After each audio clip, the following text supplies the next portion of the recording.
வணக்கம் நண்பர்களே, நான் உங்கள் கார்த்தி ட்ரெண்டிங் ட்ரேடர் இந்தியாவிலேருந்து பேசுகிறோம். நேற்று நம்ம கொடுத்துருந்த Nifty and Bank Nifty and Fin Nifty அப்புறமேட்டு டாடா கெமிக்கல் இது எல்லாமே பயங்கரமாக அச்சீவ் ஆயிடுச்சு. அதுக்கப்புறம் ஸ்பெசிஃபிக்காக ஒரு ஸ்டாக் சொல்லியிருந்தோம், Bajaj fin. So Bajaj fin எங்கேயோ போயிடுச்சு. இன்றைக்கி top of the most F&O கவுண்டரில் பஜாஜ் ஃபின் தான் பயங்கரமாக கான்ட்ரிபியூட் பண்ணாங்க. எப்படி ஒர்க் அவுட் ஆனிச்சு, எந்த இதெல்லாம் அப்படிங்கிறத நம்ம ஸ்க்ரீன்குள்ளே பார்ப்போம். ஸோ ஃபஸ்ட்டு நீங்கள் பார்த்தீங்கன்னா நிஃப்டி நம்ம என்ன சொல்லியிருந்தோம்னா, இந்த பாக்ஸுக்கு கீழே வந்தால் புட்டு. ஸோ ஃபஸ்ட்டு பாயிண்ட், இந்த பாக்ஸுக்கு கீழே வரல. ஸோ புட்டுக்கான வாய்ப்பில் எங்கேயுமே கொடுக்கல. இன்கேஸ் ப்ரோ ட்ரேடராக இருந்தீங்கன்னா இந்த லெவலில் பிரேக் ஆகும்போது எடுத்துக்கலாம், ஒரு நாமினல் ப்ராஃபிட் புக் பண்ணிக்கலாம். பட் இதோட ட்ரெண்ட் லைன் இங்கே வரைஞ்சோம்னா நம்ம சொன்ன இந்த பாக்ஸை விட்டு கீழே போகல. அதுக்கப்புறம் செகண்ட் ஹாஃப் ஃபுல்லாக நல்லா மார்க்கெட் புல்லிஷாக தான் இருந்தாங்க. ஸோ இங்கே வரையும் போது இந்த ஐயை பிரேக் ஆகும்போது ஒரு நல்ல கால் எடுத்துக்கலாம். பாக்ஸுக்கு கீழேயும் வந்துடுச்சு.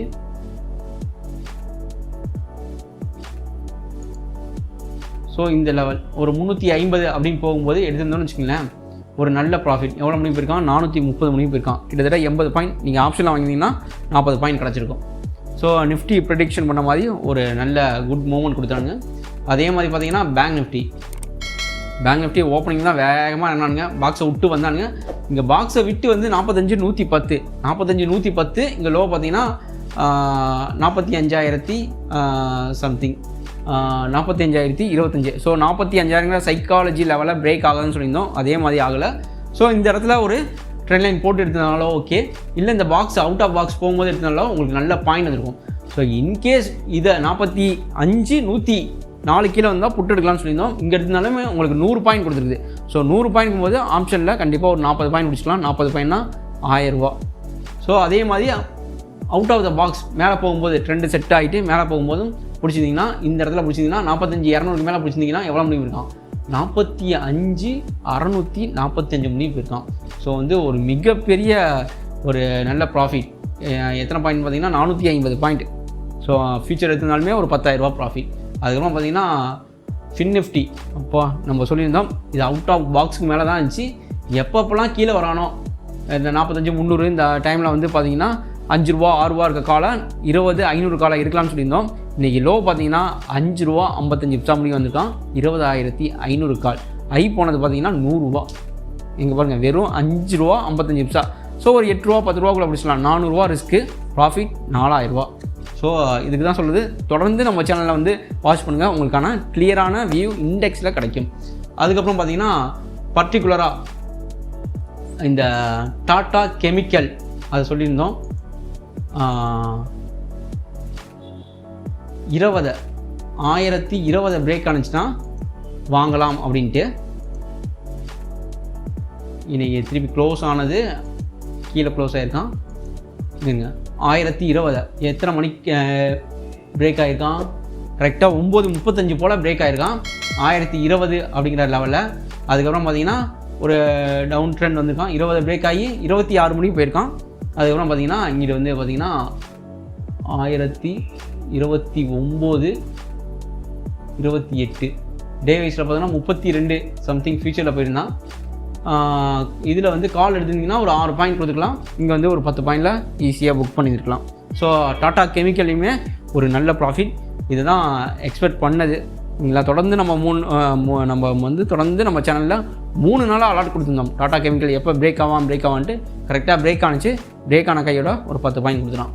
அடுத்ததான் நம்ம சொல்லியிருந்தது இந்த ஐடிஎஃப்சியை நேற்று க்ளோசிங்கில் சொல்லியிருந்தோம். இந்த லெவல் வரதுக்கு முன்னாடியே சொல்லியிருந்தோம், நியூஸ்லாம் வரதுக்கு முன்னாடியே. ஸோ அதே மாதிரி எதிர்பார்த்த மாதிரி ஐடிஎஃப்சி அண்ட் ஐடிஎஃப்சி ஃபஸ்ட்டு பேங்க்கில் ஒரு மெர்ஜர் நடந்திருக்குது. ஸோ அந்த மெர்ஜர் எப்படின்னா இன்னும் 12 மாதம் கழித்து தான் அதுக்கான அப்ரூவல் வரும். ஸோ இது இன்னைக்கு நேற்றோட க்ளோசிங் ப்ரைஸ்லேருந்து 20% ஹையாக அப்பர் சர்க்யூட்டில் அவங்க பைபேக் பண்ணிக்கிறேன். அதாவது ஐடிஎஃப்சி ஃபஸ்ட்டு பேங்கையும் மெர்ஜ் பண்ணுறாங்க. அப்போனா எவ்வளோ, நேற்று 110, 109 ரூபா 20 பைசா. அதுலேருந்து 20%னா இந்த ஐடிஎஃப்சி அப்படிங்கிற ஸ்டாக்கு 130 ரூபா முடியும் போகிறதுக்கான வாய்ப்புகள் நிறையாவே இருக்குது. ஒரு வருஷத்துக்கு லாங் டேர்ம் பிளேயர், எனக்கு பெரிய ரிஸ்க்கே வேணாம் அப்படின்னு பிலீவ் பண்ணுறவங்க இந்த ஸ்டாக்கை கண்டிப்பாக வாங்கலாம். இது ஒரு ரேஞ்ச் பவுண்டுக்குள்ளே தான் இருக்கிறதுக்கான நிறையா சாத்தியக்கூறுகள் இருக்குது. ஸோ இது என்ன தான் இருந்தாலும் 130க்கு மேலே போகிறதுக்கான வாய்ப்புகள் இப்போ கம்மி தான். அதே மாதிரி கீழேயும் வராது. ஏன்னா 130 ரூபா இருக்குது, இப்போ 108 ரூபா. இந்த 108 100 கீழே இந்த ஸ்டாக் வருவதற்கான வாய்ப்புகள். இந்த ஸ்டாக் வந்து ஒரு வருஷத்துக்குள்ளே இந்த ரேஞ்ச் பவுண்டில் தான் இருக்கிறதுக்கான சாத்தியக்கூறுகள் அதிகம்.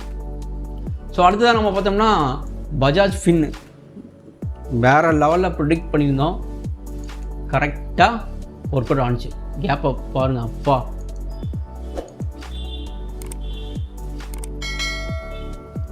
நம்ம 7400க்கு மேலே வாங்கலாம்னு சொல்லியிருந்தோம். ஓப்பன் ஆனது 7626. ஓப்பன் ஆனது 200 ரூபாய்க்கு மேலே தான் ஓப்பன் ஆனால். சூப்பரான ப்ரிடிக்ஷன் இருந்தால் 7400 பிரேக் ஆகிடுச்சுனாலுமே இந்த லெவல் போயிருக்கும். ஸோ கேப் அப்லேயே ஒரு நல்ல ப்ராஃபிட்.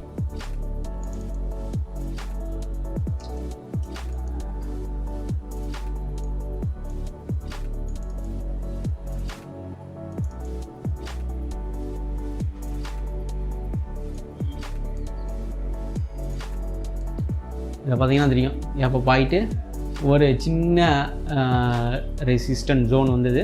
அது இல்லாமல் இது தாங்க நம்ம சொல்கிறது இந்த ஹேமர் டோஜி அப்படிங்கிறது. இந்த டோஜி கிட்ட கரெக்டாக வந்து 10 மணிக்கு இந்த டோஜி கிட்ட இந்த பஜாஜ் ஃபினான்ஸ் இதை வந்து 1810க்கு மேலே வாங்கியிருந்தாலே ஸ்டாப் லாஸ் பார்த்துக்குங்க. 1810 7787.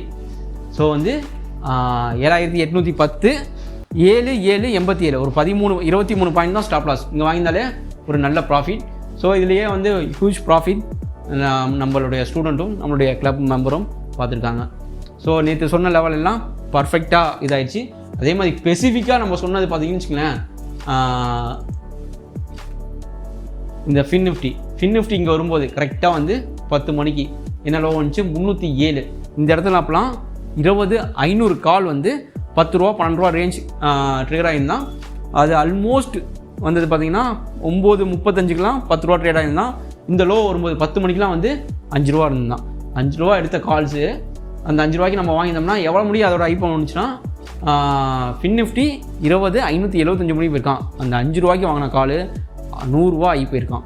ஸோ அதோட ஸ்க்ரீன்ஷாட்டையும் நம்ம பார்ப்போம். ஓகே, தொடர்ந்து நம்மளுடைய வீடியோவை வாட்ச் பண்ணுங்கள்.